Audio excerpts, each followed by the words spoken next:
Estimados alumnos de elasticidad y resistencia de materiales, bienvenidos a la sesión 2 de tracción-compresión, el tema 3. Hoy vamos a ver qué sucede cuando tenemos un segundo caso, que es, que se podría ramificar en dos, que es con carga o sección variable. Vale. Bueno, pues podríamos poner un caso de lo primero, cuando tenemos una carga variable, ¿vale? Pues separar los dos casos en uno, aunque luego se pueden combinar perfectamente, ¿vale? Imaginemos que tenemos un elemento, pues como una columna, un pilar, que tiene en su punta, eh, está reposando sobre él un peso P, y luego tiene pues una carga distribuida que es equivalente a su peso propio de valor ρ por G por A. Simplemente para que tengáis en cuenta cuál es el peso específico, podríamos tener en cuenta pues, que la densidad,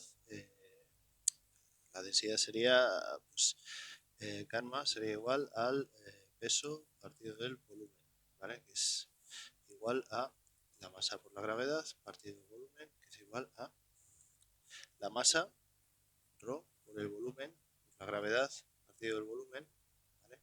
Entonces tendríamos que como peso específico tendríamos ρ por G, ¿vale? Por eso tenemos ρ por G por A como carga distribuida aquí, ¿vale? Bueno, pues simplemente podemos hacer como hicimos en el capítulo anterior de diagramas y podemos representar a una distancia X, pues a una distancia X en una sección. Pues cuál sería la ley de Axiles, ¿vale? Que aquí es cuando en esta lección empieza a tener sentido, pues porque os hablaba de cómo se calculan las leyes y demás, ¿vale? Bueno, pues tendríamos que a una distancia X, tendríamos que n de X sería igual a P más ρ por G por el área, en este caso tenemos área constante, por X, ¿vale? Por esa distancia. Y todo ello, como hemos hablado del criterio de tracción con presión, tendría sentido negativo, ¿vale? Bueno, pues podemos plantear la integral como estábamos haciendo antes y tendríamos que la parcial de u de x respecto de x sería igual, bueno, la llamamos parcial, pero en realidad podríamos llamar diferencial porque en este caso no vamos a tener en cuenta otros campos de desplazamientos. Diferencial de u respecto de x será igual a n partido de e a, que es igual a epsilon sub x, que es igual al incremento de L partido por L. Bueno, pues eso significa que la diferencial de u sub x respecto de x es igual a n de x partido de e a. Eso significa que la diferencial de u sub x va a ser igual a n de x partido de e a por el diferencial de x. Si integramos entre 0 y L, la longitud completa por ambos lados, eso significará que, a ver, ya empezamos, que la integral entre 0 y L de diferencial de u sub x es igual a la integral entre 0 y L de n de x por partido por EA por el diferencial de x. O lo que es lo mismo que u sub x en L menos u sub x en 0 es igual, que esto va a ser igual al incremento de L, ¿os acordáis? Esto va a ser igual a la integral entre 0 y L de n de x partido por EA por diferencial de x. Entonces, en este tipo de circunstancias, antes, cuando el axil era constante, simplemente esto salía, ¿vale? Y lo que teníamos era n por L partido por EA. En este caso, en el que tenemos una ley de axiles que varía, aquí con una carga distribuida equivalente al peso propio, pues tendríamos que el incremento de L sería igual a la integral entre 0 y L de n de x por diferencial de x partido por EA, ¿vale? Donde n de x es esto de aquí, ¿vale? Por terminar de desarrollarlo, Eso significaría que el incremento de L, podríamos considerar ese incremento de L, podríamos llamarlo el delta, ¿vale? El descenso de esa parte superior va a ser igual a la integral entre 0 y L de menos P más ρ por G por A por X, que es n de X, por partido de EA por el diferencial de X. ¿Vale? Esta sería, en este caso, la ecuación que lograría este comportamiento. Bueno, pues quedaría el caso en el que lo que fuera variable es el área. ¿Vale? En este caso vamos a suponer pues, una variación lineal en el que pues tengamos, en vez de una columna como la de antes, pues una columna que tiene una base superior e inferior y va a tener a una determinada altura X, va a tener un área que va a ser función de X. Entonces, si aquí podemos decir área inicial y aquí área final, y que esto va a tener una longitud L, pues el área va a ser el área sub X, el área de X, perdona, será área sub 0 más área final menos área sub 0 por X partido por L. ¿Vale?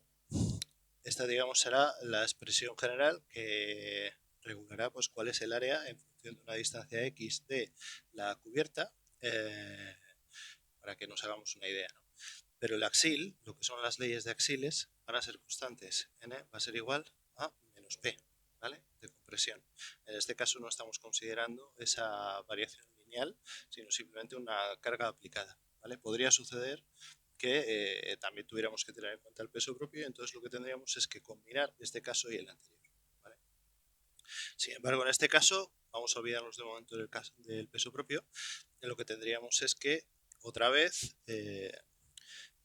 diferencial de u respecto de x va a ser igual a n partido de e a de x, entonces diferencial de u sub x va a ser igual a n partido de e a x por el diferencial de x, y esto implica que la integral entre 0 y l de diferencial de u sub x será igual a la integral entre 0 y l de n partido de e a x por el diferencial de x, o lo que es lo mismo que el incremento de l va a ser igual a la integral entre 0 y l de n partido de e a sub x por el diferencial de x.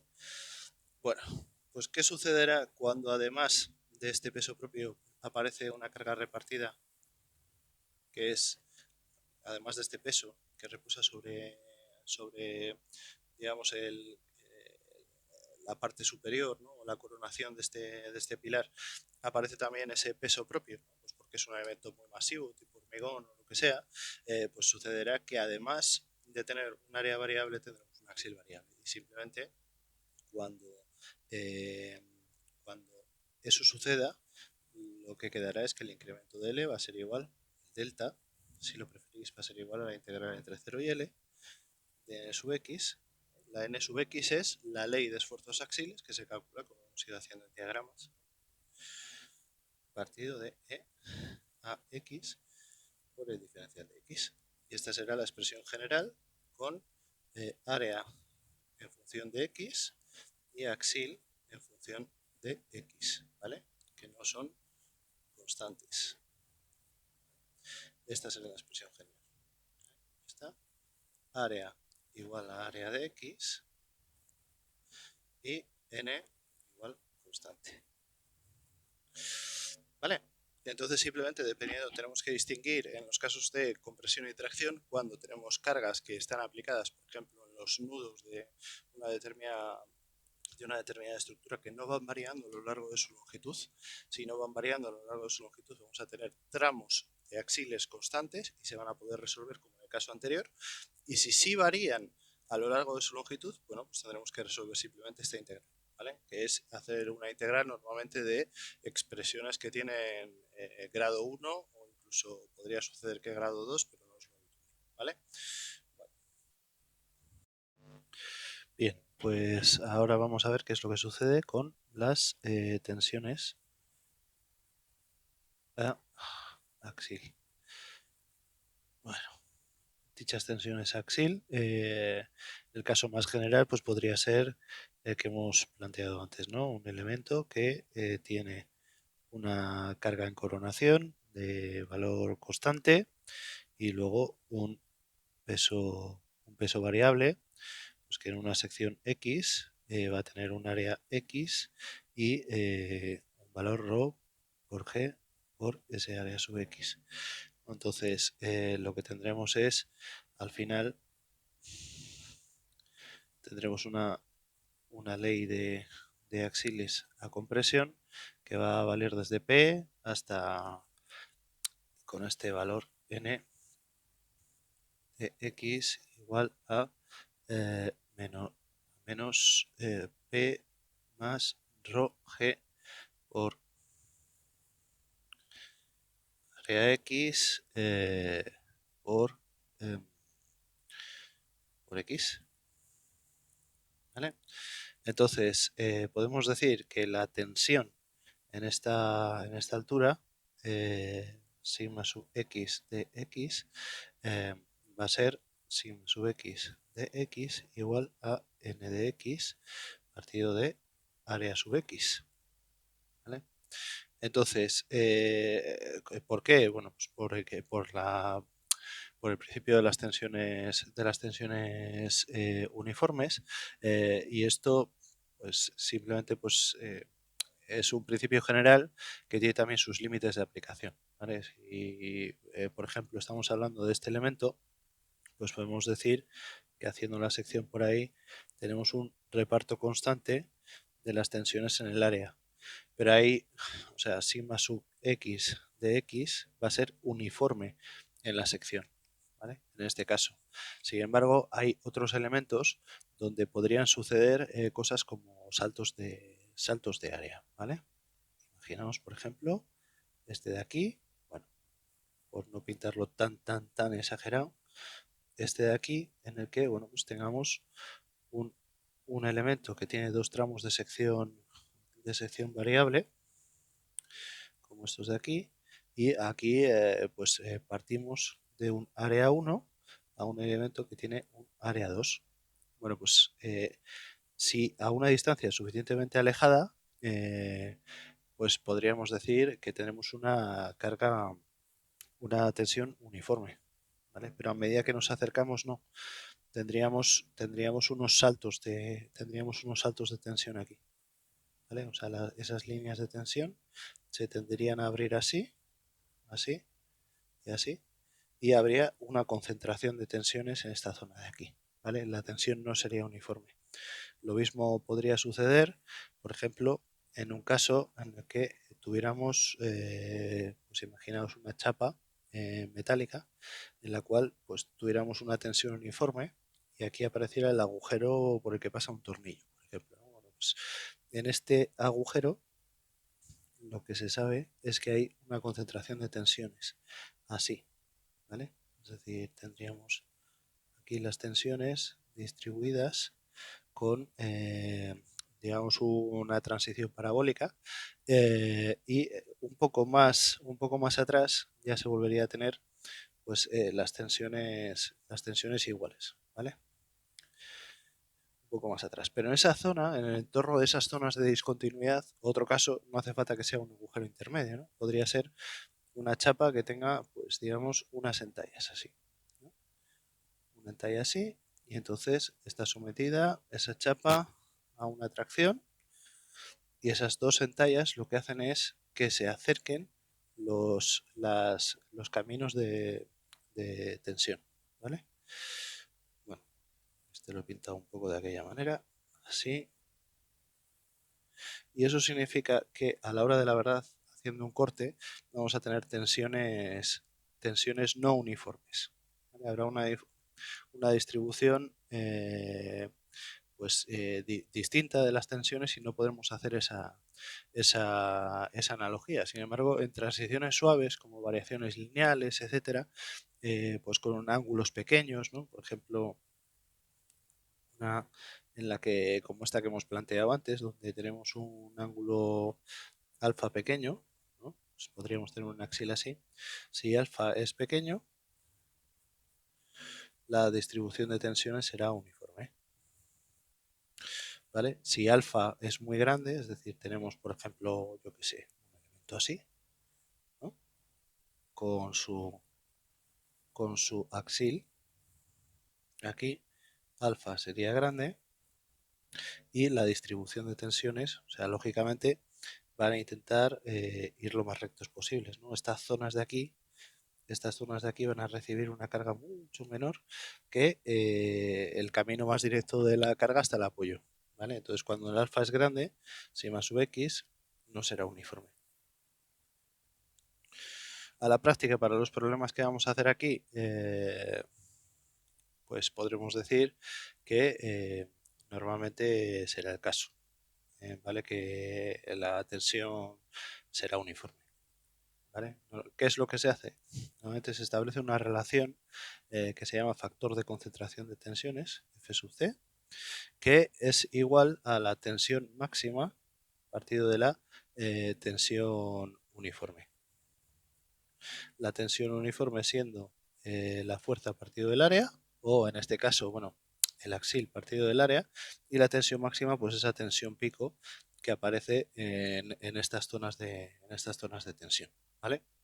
Entonces, ese factor de concentración de tensiones se calcula para distintas configuraciones geométricas y hay que aplicarlo, pero por ejemplo, pues en cálculos que hagáis más adelante de temas de fatigas o de algo así, pues normalmente la tensión de referencia por la dificultad de ver todos este tipo de defectos, cómo pueden afectar a las tensiones, de alguna forma las curvas de fatiga, etcétera, se calculan con las tensiones uniformes, ¿vale? Porque simplemente por sencillez.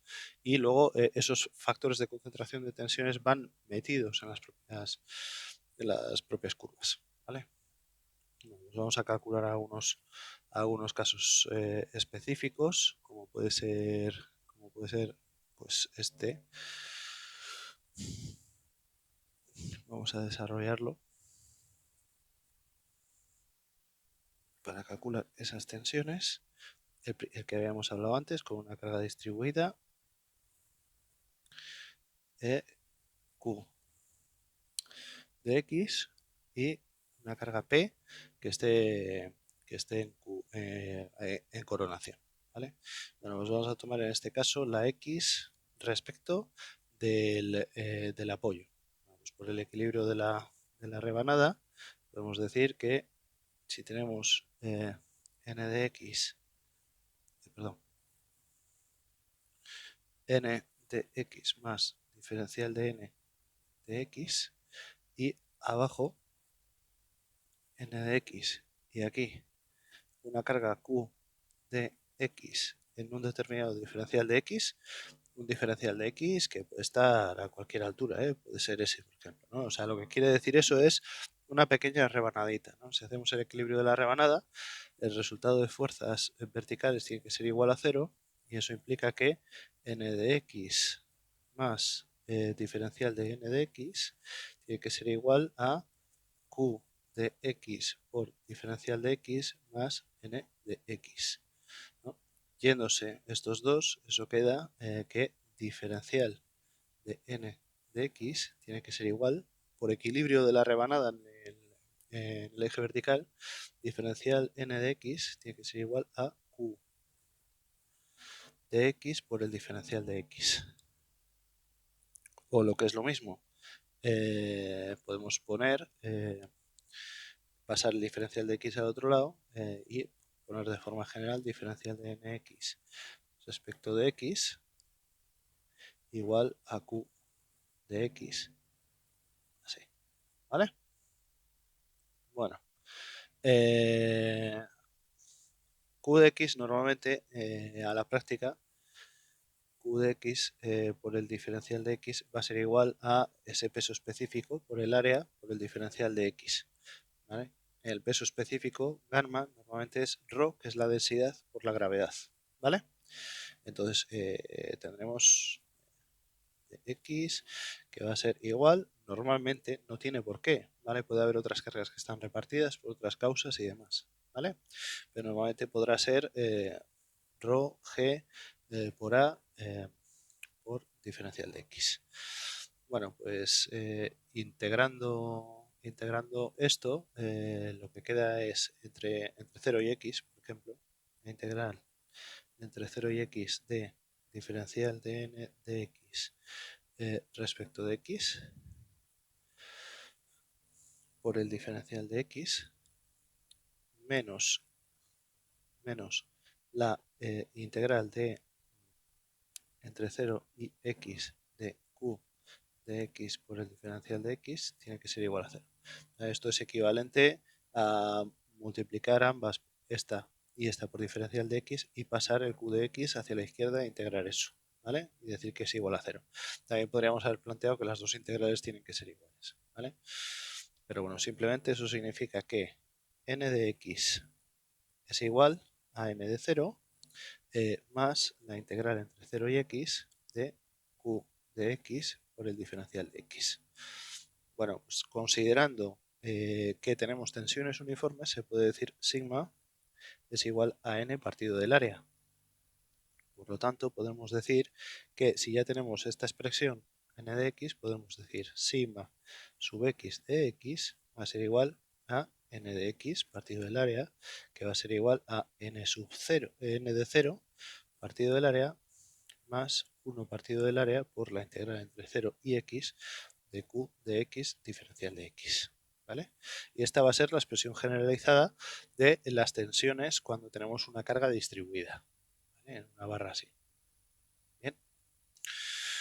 Bueno, pues podemos particularizar para el caso en el que tenemos un peso propio distribuido en la vertical, y eso sería pues equivalente a decir diferencial de n de x respecto de x menos q de x es igual a 0, luego diferencial de n de x menos ρ por g por el área tiene que ser igual a 0, o n de x igual a ρ por g por el área por x más c. Se pueden aplicar condiciones de contorno, ¿no? Cuando x es igual a L, entonces n tiene que ser igual a menos p, ¿vale? O sea que, ¿por qué? Pues, ¿por qué menos p? Porque es una compresión, ¿vale? Tal y como lo hemos pintado, la compresión está, o sea, la p está hacia abajo, por lo tanto está comprimiendo el elemento, ¿vale? Bueno, pues entonces, vamos a decir n de L es igual a ρ por g por a por L más c, y eso significa que C va a ser igual a menos P menos ρ por G por A por L. Entonces podemos sustituir en esta ecuación el valor de esta constante C por lo que acabamos de despejar aplicando esta condición de contorno, y lo que quedará es que n de x va a ser igual a ρ por G por A por X menos, menos P menos ρ por G por A por L. O si queréis, podemos sacar factor común ρ G por el área, quedaría menos P más ρ G por el área por X menos L. ¿Vale? Que en este caso es X menos L, es esta parte de aquí, x menos L, y estamos hablando del peso que está por encima, a una distancia L. ¿Vale? Bueno, pues entonces en x igual a 0, si la x es igual a 0, entonces n de 0 va a ser igual a menos p menos ρ g por a por L, que será igual a menos p más ρ g a L, ¿vale? Dejándolo como presión.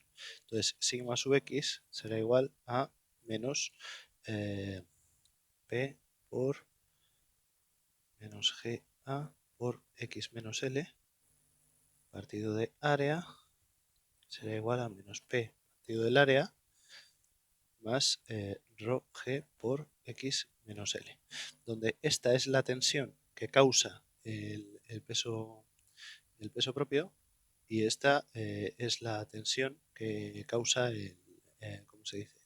Perdón, el peso propio. Esta es la tensión que causa esa carga P aplicada en la coronación, ¿vale? Que no tiene que ver con el peso propio. Y el peso específico, que es ese rho G, multiplicado por el X menos L, sería igual lo diré,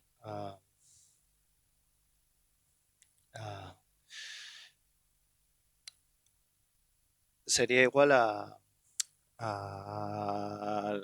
al peso específico de la columna que queda por encima de esa determinada sección X, ¿vale?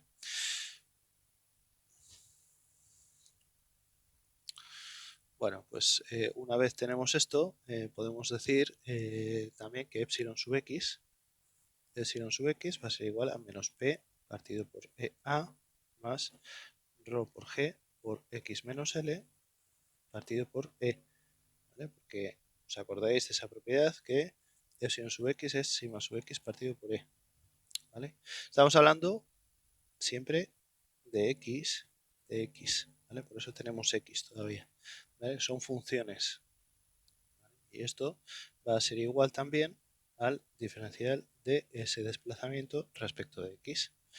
Para calcular los desplazamientos, pues podemos hacer como habíamos hablado antes, y tenemos que la integral entre 0 y L de diferencial de u sub x tiene que ser igual a la integral entre 0 y L de menos P partido por EA por el diferencial de x más rho por G por X menos L partido por E por el diferencial de X. Entonces, este de aquí se convierte en incremento de L, que sería el U en L menos el U en 0. Incremento de L, que es ese delta, ese desplazamiento, va a ser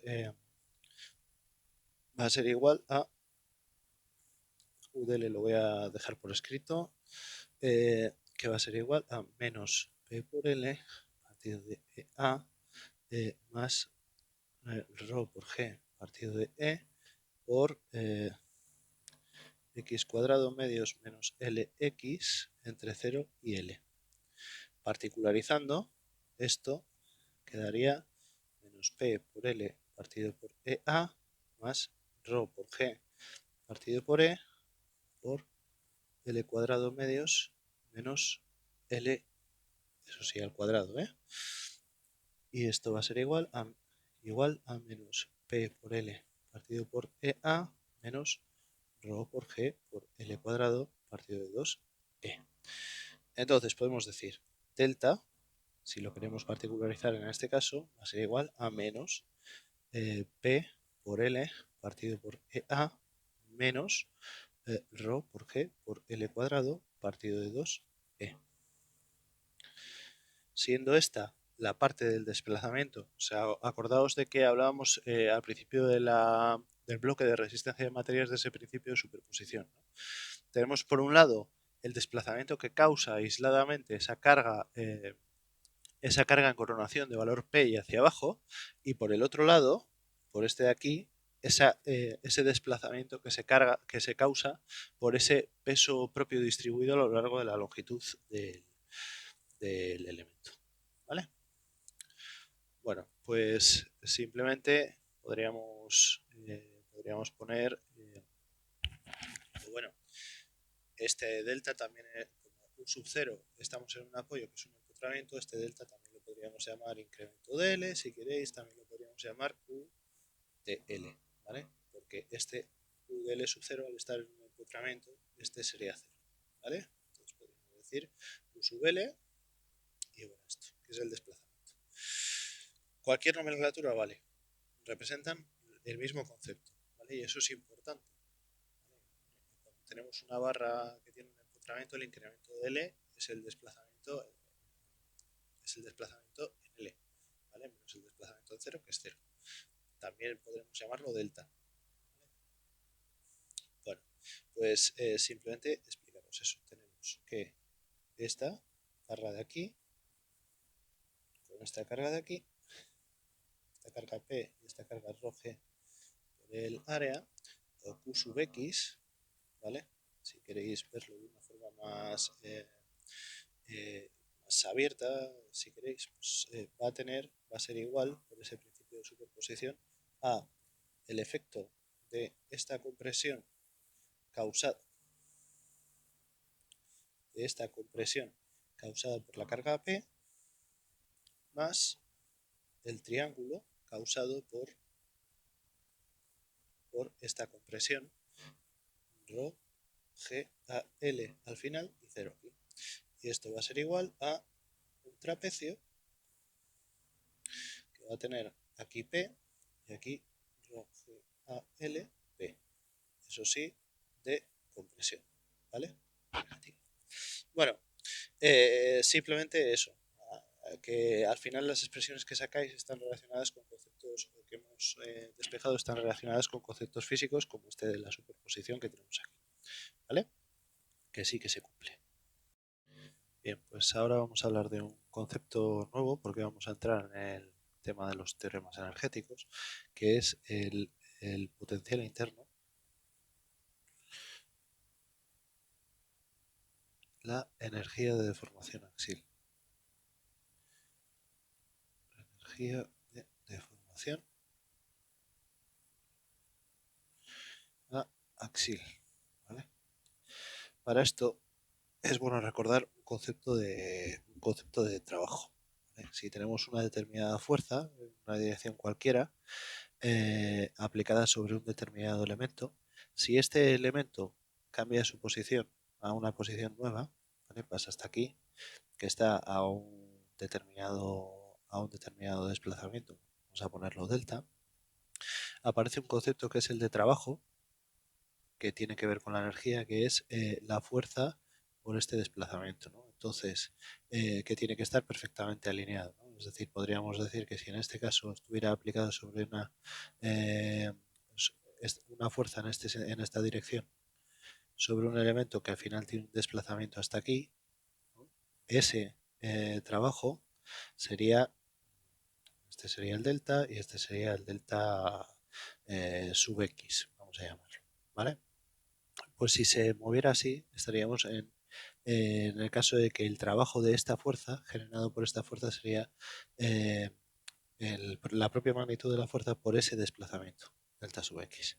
¿Vale? Es decir, no siempre el desplazamiento generado está perfectamente alineado con la fuerza, pero la parte de la proyección sobre la dirección de la fuerza, sí sería, al multiplicarlo, sí sería ese trabajo. Bueno, pues este concepto, si nos fijamos en las curvas fuerza-desplazamiento que se pintan, ¿vale? Imaginaos que tenemos un elemento, ¿no? Como una probeta de estas tipo hueso. Tenemos un elemento así, en el que pues le aplicamos unas fuerzas, ¿no? Todo lo que se estire está almacenando energía dentro. Podemos pintar esa curva fuerza-desplazamiento y va a tener un primer tramo elástico que, dependiendo del material, pues será más o menos rectilíneo. Vamos a imaginar que es una probeta tipo hueso, pues para un ensayo de caracterización de un acero, ¿vale? Monotónico, a tensión, etcétera, como hemos hablado otras veces en clase. Bueno, pues esta primera parte elástica, si os dais cuenta, tiene fuerza y desplazamiento. Entonces, fuerza y desplazamiento es justo lo que tiene la ecuación del trabajo, ¿vale? Del trabajo de la energía almacenada. Entonces, ¿qué es lo que sucede? Que en cada uno de estos elementos podemos dividir esta curva continua en pequeños elementos que tienen un diferencial eh, de desplazamiento, ¿vale? Si queréis. Diferencial de delta, por llamarlo de alguna manera. Entonces, si lo hacemos infinitamente pequeño, podemos hacer que toda la curva al final sea continua y tenga pequeños pequeños desplazamientos, infinitamente pequeños, en los que la fuerza es constante y al final cada uno de ellos va a tener un área, ¿lo veis aquí? Va a tener un área, voy a pintar uno sí y uno no, y ese área va a ser, ese área va a ser la fuerza de delta, multiplicado por ese diferencial de delta. ¿Vale? O sea, vamos a tener una fuerza que va a estar directamente relacionada, va a tener una determinada pendiente, y esa fuerza por delta tiene las mismas componentes que el trabajo. ¿Vale? Por eso podemos decir que el área podría ser, en el caso en el que estamos hablando de diferenciales, este diferencial de área sería igual a un diferencial de trabajo. Entonces, se puede poner como expresión general que el trabajo va a ser igual a la integral entre 0 y delta de esa fuerza por ese diferencial de delta. ¿Vale? Esa fuerza que es también función de delta. Es decir, ¿por qué digo función de delta? Porque en algunos casos, pues, por ejemplo, en polímeros, pues, digamos, ese comportamiento está más tendido y la función no tiene por qué ser perfectamente lineal, pues con un tramo elástico lineal, ¿vale? O sea, podría ser, para ponerlo de una forma generalizada, podríamos ponerlo así. Entonces aquí aparece una analogía que es la analogía del muelle, ¿vale? Imaginaos que en vez de esto, pues lo que tenemos es un muelle que tiene una carga P, tiene una constante, vaya, tiene una constante elástica K y hacemos el mismo proceso. Pues ahí en el muelle lo que aparecería sería otro trabajo de almacenamiento de energía, ¿no? En el que el estiramiento del muelle, ¿vale? Imaginaos que la nueva posición pues pasa de aquí hasta aquí y de aquí pues pasa hasta aquí, ¿no? En esa analogía entre el muelle, pues lo que quedaría es que esta integral sería del trabajo sería igual a la integral de K por delta, que es la fuerza, ¿no? K por delta sería la fuerza. ¿Vale? ¿Os acordáis, ¿no? De cuál es la ecuación del muelle? Eso es física de bachillerato. Por el diferencial de delta va a ser igual a K por delta cuadrado medios, ¿vale? Que es igual a P por delta medios. O, si queréis, igual a P cuadrado partido de 2K. Bueno, en un caso en el que estamos en un elástico lineal, que es el caso de equivalente al muelle, el muelle es linealmente elástico, que es este caso de aquí, lo que tenemos es que esta expresión sería equivalente, bueno, en este caso sería la P, esta expresión sería equivalente al área del triángulo que queda aquí abajo, ¿vale? Entonces, ¿cuál es la moraleja de todo esto?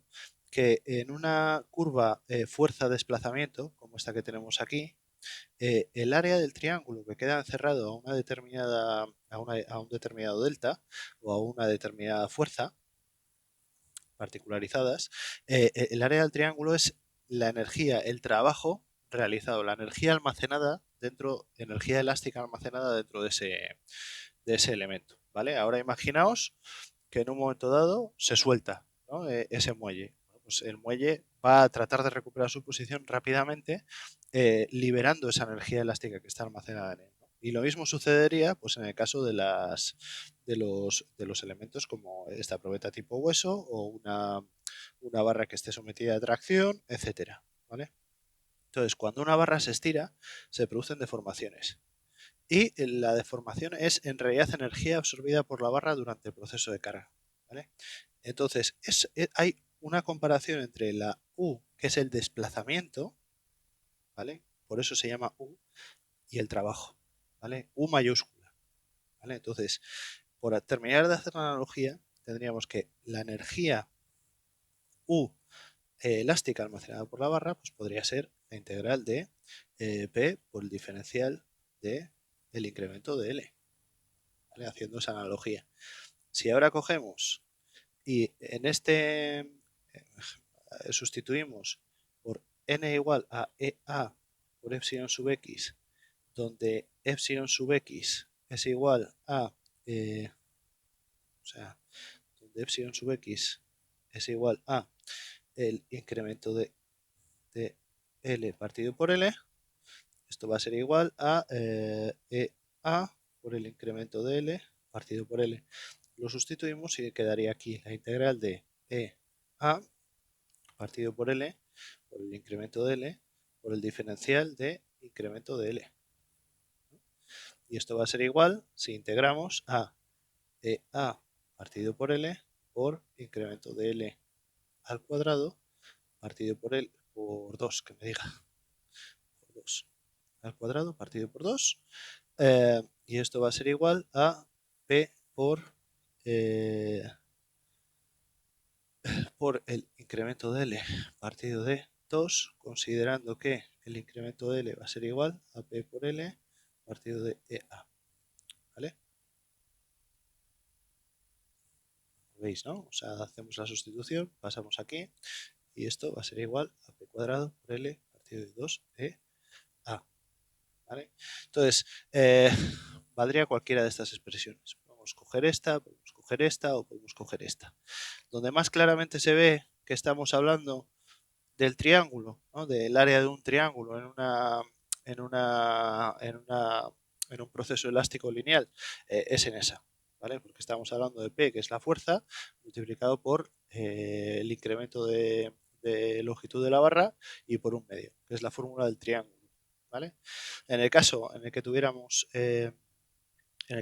varias barras, por ejemplo, que pudieran ser varias barras de sección constante, como estas que hemos visto aquí, al final lo que se puede hacer es que la U global, la energía global, sería igual al sumatorio entre 1. Pues imaginaos que tenemos varias barras, ¿no? Pues encontramos de sección constante, etcétera, ¿no? Tenemos la barra 1, la barra 2, la barra 3, entre I igual a 1 y N de N sub I al cuadrado, L sub I partido de 2EA.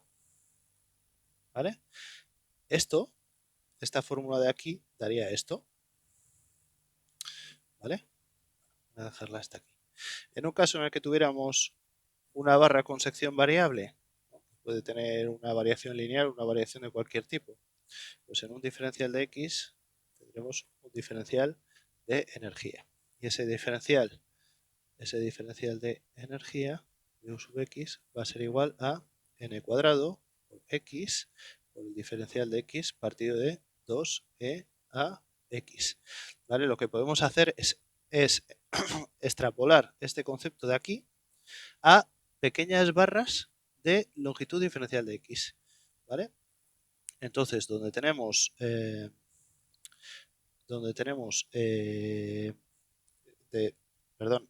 pequeñas barras de longitud diferencial de X y de área constante. ¿Vale? Entonces, donde tenemos longitud de Y, tenemos diferencial de X, donde tenemos U, o sea, cada uno de estos elementos del sumatorio, equivaldrá a una barra pequeñita de sección constante y de longitud diferencial de X y que tendrá también pues un axil constante. ¿Vale? Entonces lo que estamos haciendo es sumar infinitas barras infinitamente cortas con áreas constantes y axiles constantes. ¿Vale? Entonces desde aquí podemos pasar aquí también y lo único que tendríamos que hacer es resolver la integral. ¿Vale? Y eso nos daría, pues de una forma más generalizada, nos daría el caso de energía con una barra constante. Bueno, pues esto todo lo hemos hecho a partir ¿cómo se dice? De esa curva fuerza-desplazamiento, pero luego aparece un concepto, porque claro, no es lo mismo tener barras con mayor sección, con menor sección, unos axiles u otros, etcétera, ¿no? Entonces siempre es mejor cuando estamos hablando en temas mecánicos, a veces ya de bajar al nivel del material y hablar en vez de la curva tensión-deformación, hablar de la curva, de la curva fuerza-desplazamiento, hablar de la curva tensión-deformación. Y entonces aparece el concepto este de densidad, que os presento ahora, de densidad de energía de deformación. Bueno, pues este concepto de densidad de energía de deformación es cuál es repartiendo la energía entre el área, entre el volumen. Tendríamos U partido del volumen. ¿Cuál es el volumen? Bueno, pues si tenemos en cuenta que el volumen va a ser el área de la barra por su longitud, podemos decir que esa densidad de energía de deformación va a ser esa U grande partido de el área y la longitud de la barra. Pasando a una rebanada diferencial, acordaos de la expresión que teníamos antes. Diferencial de U va a ser igual a n cuadrado de x por el diferencial de x partido de 2a. ¿Vale? Bueno, pues entonces podemos pasar el diferencial de x al otro lado y lo que nos quedaría es diferencial de u grande respecto de x sería igual a n cuadrado partido de 2a. Bien, ahora si dividimos por 1 partido de a por los dos lados, nos quedaría 1 partido de a por el diferencial de u respecto de x va a ser igual a 1 partido de a por n cuadrado partido de 2a. Aquí, hablando de diferenciales, ahí tenemos un diferencial de volumen, ¿vale? Diferencial de volumen será igual al área por el diferencial de x. ¿Lo veis, no? Bueno, pues considerando que también n de x va a ser igual a EA por sigma sub x partido por E, ¿vale? Que los podemos eliminar.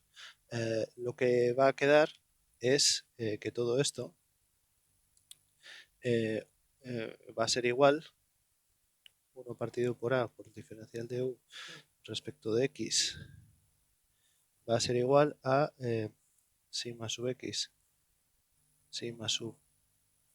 X al cuadrado partido de 2E, y esto va a ser igual a sigma sub x por epsilon sub x partido de 2, fórmula del triángulo, que va a ser igual a, si queréis, E por epsilon cuadrado partido de 2. ¿Vale? Esta es la expresión del área del triángulo debajo de la curva tensión-deformación en el tramo elástico. ¿Vale? Tenemos la curva sigma epsilon, estamos hablando de esta de aquí. ¿Vale? ¿Lo veis? Pero todas son equivalentes, ¿eh? Todas son equivalentes. ¿Vale? Bueno, pues este es un poco el concepto de densidad de energía de deformación, es decir, si hacemos el área del triángulo de la curva fuerza-desplazamiento, tendremos, por la analogía del muelle, tenemos la energía elástica que está almacenada en ese elemento, en esa barra que está comprimida o traccionada, y si lo hacemos en la curva tensión-deformación, lo que tendremos en su lugar es la densidad de energía de deformación. ¿Vale? Es decir, lo hacemos en la de fuerza de desplazamiento, energía almacenada. Lo hacemos en la de tensión de formación, densidad de energía de deformación. ¿Vale? Luego a esa densidad de energía se le podría multiplicar por el volumen y ya tendríamos la densidad de energía. ¿Vale?